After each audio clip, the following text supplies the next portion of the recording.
You're listening to Eating for Eden, Episode 5.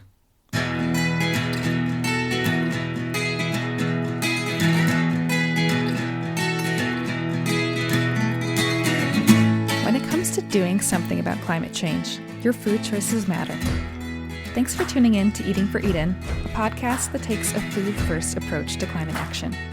I'm your host, Jessica J. Schroeder, and I am passionate about food that tastes good and does good. I'll guide you with practical tips and help you thoroughly enjoy your food along the way.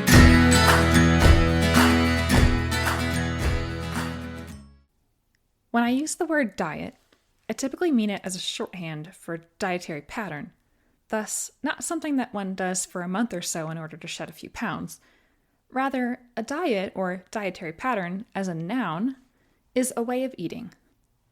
The trouble with dieting as a verb is for another conversation, however.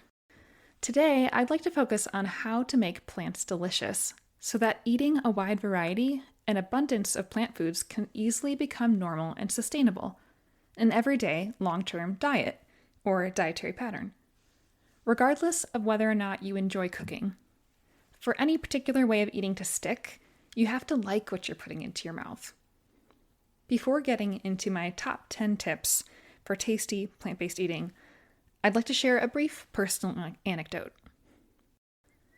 One of the things that has stood out to me over the past few years is how much my husband, Daniel, has come to embrace plant-based eating. He's no longer just going with the flow as he was at first. He has come to prefer it himself. Initially, he was graciously eating what I placed before him at mealtime or teaming up with me in the kitchen, cooking what I had planned. Over time, though, not only did the habits of his taste buds change, more on this back in episode 4, but he also had a revelation. It's all about flavor. Meat in itself was not tastier than plants. What made any dish so tasty was the way it was cooked and seasoned. Most of us simply have been raised in environments where meals without meat were not considered meals at all. But look around the globe. You'll see plenty of cultures making plants, and delicious plants at that, the center of their cuisines.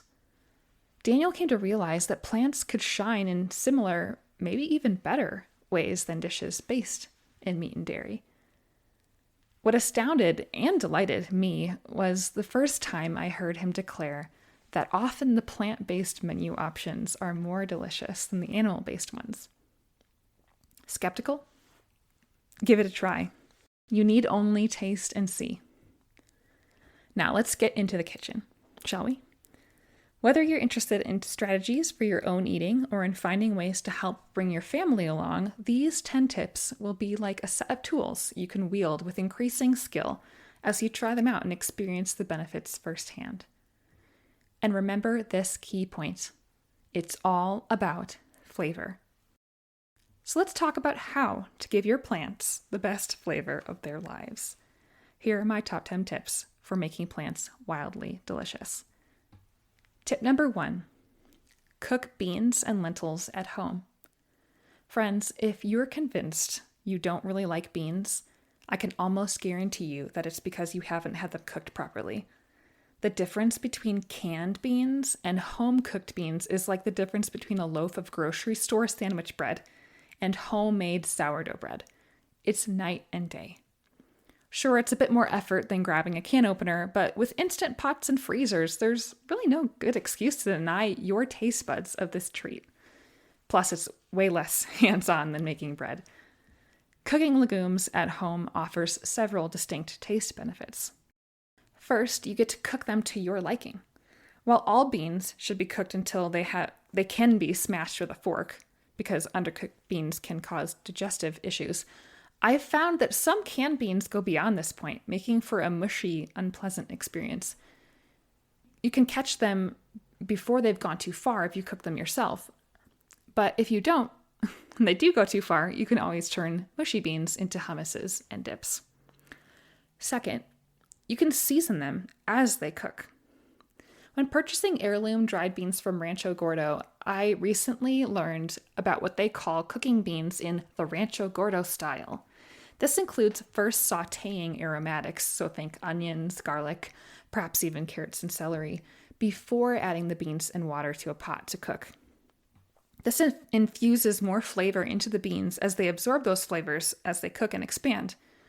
What I've come to realize is I practically already have a delicious soup ready to go simply by cooking beans in this way. They're richly flavored, and they're quite versatile and have a lovely texture.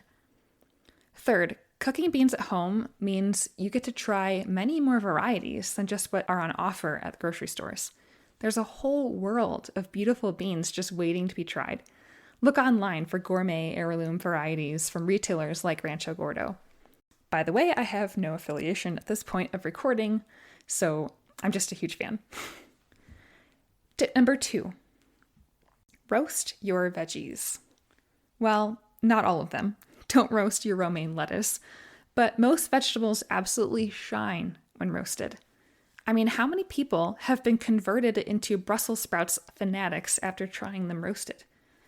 This can be as simple as slowly roasting whole sweet potatoes, allowing those natural sugars to caramelize, or chopping up a head of cauliflower and tossing it with a bit of oil, salt, and garlic powder. And don't forget fun combos like trays of mixed veg, such as onions, bell peppers, red potatoes, zucchini, asparagus, mushrooms. The possibilities are endless. Next time you take out a pot to boil or steam some veg, consider roasting it instead. But this is not to say that steaming and sautéing don't have their place. On to the next tip, number 3. Cook vibrant veg. While eating a variety of colors is important, this point has more to do with the end color of your veg. Another way of wording this tip is don't cook your veg to death. While roasting veg within an inch of its life can be pretty delectable at times, again, think of those crispy Brussels sprouts, using this approach when cooking on the stovetop is not wise. Respect the texture of your vegetables. A secondary tip to this is use color as a guide. Many veggies, especially green ones, will tell you when they are ready.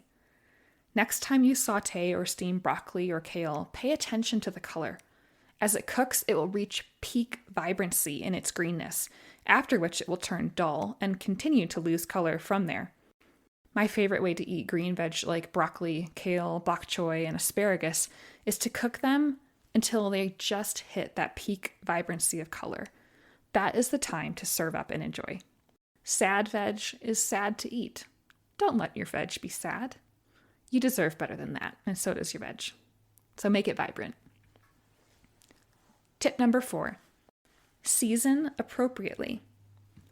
Some people are afraid of salt. Now, I don't want you to think that there is no upper limit of what is reasonable, and especially if you have a history of high blood pressure, there is certainly something to pay attention to when it comes to salt, but typically super high levels of sodium in our diets are coming in through ultra-processed foods and restaurant foods, not so much from home cooking. Seasoning appropriately comes in large part down to tasting as you go. If something tastes bland, see if a little salt improves its flavor. What salt does is enhance flavor. So with avocado, for instance, it makes the avocado taste more like itself.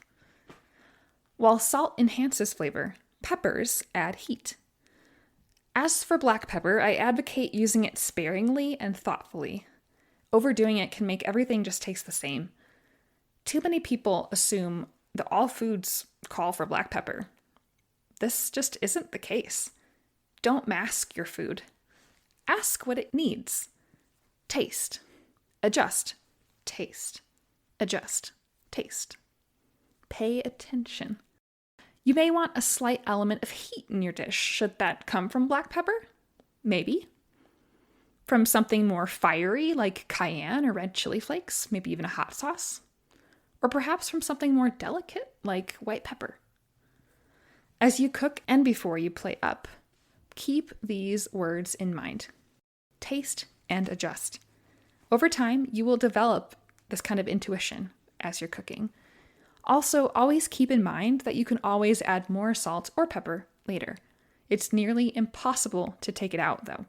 When in doubt, under-season and add more as needed. Tip number 5. Use spices and herbs. 3 words: flavor, flavor, flavor. There is a whole world of opportunity here, and you can house those possibilities in a spice cabinet. You can travel across the globe with just a few small jars. You can be subtle and controlled like the French, or you can be bold and unashamed like those in India, or anywhere in between. Alongside dried spices, embrace fresh herbs. Think rosemary, thyme, basil, cilantro, mint, dill, tarragon, oregano, and more. These can be purchased in little bundles in the produce section of grocery stores or even grown in a pot in the windowsill. So if you're a plant person, consider growing some herbs at home. Another flavor-enhancing addition, tip number 6, add acidity. If you've seen the 4-episode cooking documentary Salt, Fat, Acid, Heat, this one will not surprise you. As I watched these episodes and delightedly took copious notes, it became apparent to me that acid was a much underappreciated element in my cooking. Even before watching it, I had learned to pay attention to acid to some extent. If something didn't taste quite right, I knew to ask if it needed salt, fat, or acid. But I didn't appreciate how important acid really is and how much it can change a dish. Acid is the difference between flat and vibrant, between meh and mmm. It can take some practice to get used to adding the right amounts, and even in remembering to consider it. But that's everything in cooking. You give things a try, taste as you go, and gain more confidence and joy as a result. Acid comes in numerous forms, and it can also make a difference to consider what acid to pair with what dish. For instance, if you're eating Mexican food, you may want to opt for lime. If French, maybe lemon. Apple cider vinegar or wine vinegars, those may be good go-tos.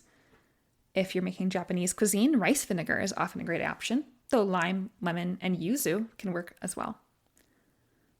All this being said, however, don't be afraid to experiment. Various acids can work wonders, even if you wouldn't think so. When in doubt, put a small bit of your food into a little bowl, add a touch of that acid that you have in mind, and taste it and see how it changes.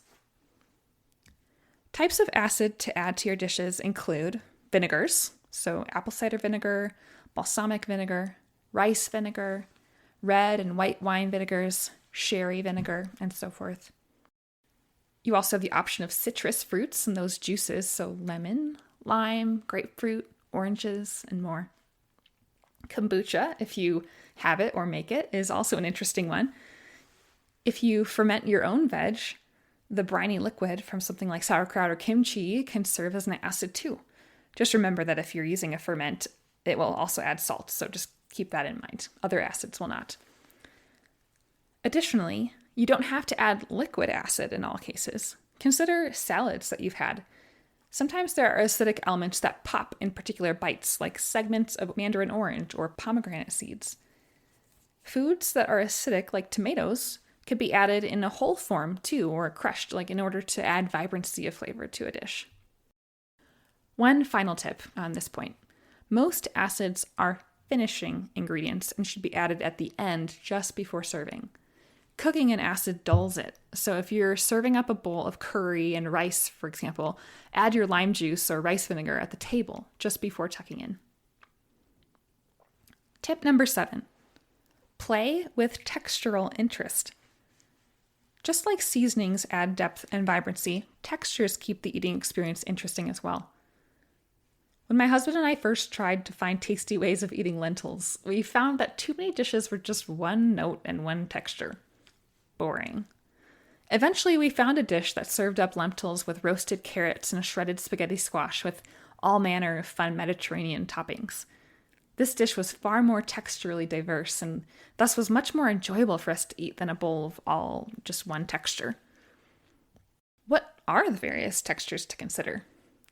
While not exhaustive, some textures that show up in food include soft, such as sweet potato, mashed potatoes, polenta, cooked red lentils. We have crispy and crunchy, so things like fresh lettuce, fermented or pickled veg, toasted nuts and seeds, or toasted bread. One of my favorites is toothsome, such as al dente pasta or cooked whole grains, especially like wheat berries, things that have a bit of a bite to them, or maybe some rice, lightly sauteed and steamed broccoli that still has a bit of a crunch to it. And another one is creamy, so things like hummus, avocado, nut butters, cashew cream, and coconut milk. And there are others as well. Some items might even be a mixture of textures, like home-cooked beans, which can have a toothsome bite into their skin and yet a silky, creamy interior. Or homemade focaccia might have a crispy crust, but a soft and billowy interior. As you put together a dish or consider a recipe you've chosen to try out, look at the various ingredients or the finished product and ask if there's a major texture missing or if adding something could make the dish more appealing. Note, this doesn't mean that you always need to have every possible texture present. In fact, some of the most satisfying things to eat are actually pretty simple and don't have a ton of textural diversity. I mean, think of peanut butter and jelly on a slice of fresh sourdough bread. A whole lot of soft and creamy, but there is diversity in the acid of the jam and the richness of the peanut butter. So perhaps diversity is a broader takeaway here. Diversity, whether in texture or overall flavor, or both. One last thing I'll add here goes back to tip 3 about cooking vibrant veg. Sometimes our foods develop an unpleasant texture due to how we've cooked them or otherwise prepared them. Or it could even be because we're trying to use something that's under or overripe. Think of a hard avocado or a stiff, kind of green-tasting mango. On the other hand, consider an overly mushy banana or greens and herbs that have wilted in your fridge. This is something to pay attention to as well. Tip number 8. Temperature matters. Some things are meant to be eaten hot, others cold. Still others at room temperature. For instance, a lovely eggplant caponata made with a variety of abundant summer vegetables along with capers and olives is splendid on bread at room temperature. The dish is first cooked, then chilled in the refrigerator, both of which are vital steps to making it what it is, but it's actually best eaten at room temperature. Attending to matters of temperature can mean the difference between meh and wow in an eating experience. So, plan accordingly. Tip number 9.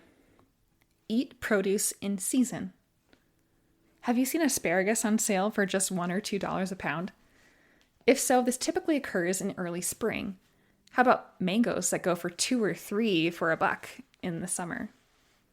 Produce is both the least expensive and the most delicious when it is in season. So we've got a win-win here.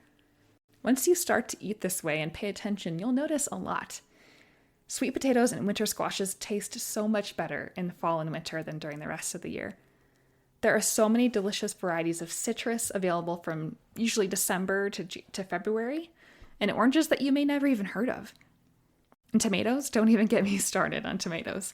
If you've never had a tomato ripened on the vine from someone's garden or a nearby farm, you are in for a treat.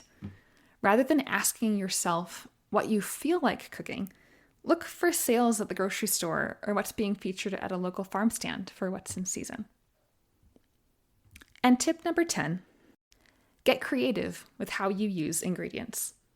This may be potentially my favorite tip, and maybe why I've saved it for last here, kind of crowns the rest of them. Have you ever seen the cooking show Chopped? I love this show because creativity and adaptability are at the core of the cooking experience. For each round, appetizer, entree, and dessert, the chefs must incorporate 4 mystery basket ingredients into their dishes, and they change for each round. I have learned so much from this show and often get inspired to think creatively when I'm cooking with leftover or stray ingredients in my fridge and pantry. One of the key questions the judges will ask themselves when judging the dishes is whether and how the mystery basket ingredients have been transformed. So not just kind of thrown on top as they've been given, but transformed into something new. Transformation is like a plant-based cook's superpower. There are truly endless possibilities. The sky is really the limit. When we bring ourselves creatively to the kitchen, there's no telling what kind of scrumptious dishes might grace our tables. But I'm not a good cook, some of you may be thinking. Or, I'm not creative in the kitchen, I always have to follow a recipe. We all start somewhere. And sure, some of us may have more natural creative knack when it comes to food, but I think we can all learn and improve our skills and intuition in this area. One of the key pieces of advice I always give when I'm asked about developing one's intuition in the kitchen is this: pay attention. For example, what was the most unique thing that you recently ate out at a restaurant and really enjoyed? What made it so special? When we start to notice things like new flavor combinations or creative uses of ingredients and so forth, we're able to try recreating some version of those experiences in our own kitchens. Next, try things. Whether from a cookbook, a food blog, or a friend's meal plan, find interesting recipes and try them out. Plus, don't be afraid to tweak things. I nearly always change something about a recipe. As you try things, you'll fail at times, and other times you'll succeed marvelously. This is all part of the exciting journey, and you'll grow in confidence as you continue to pay attention and give things a try. All right, friends, there you have it. My top 10 tips for making plant-based meals delicious. I hope you hop into your kitchen soon and give a few of these a try.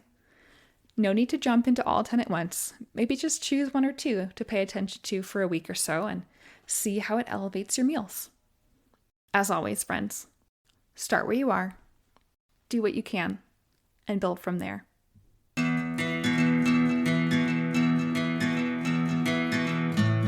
Thanks for listening to Eating for Eden. If you found this episode informative or inspiring, please consider sharing it with a friend. Climate change is an issue we all need to tackle together, so let's invite others to journey along with us as we continue the conversation and start taking action. Until next week, friends, take care.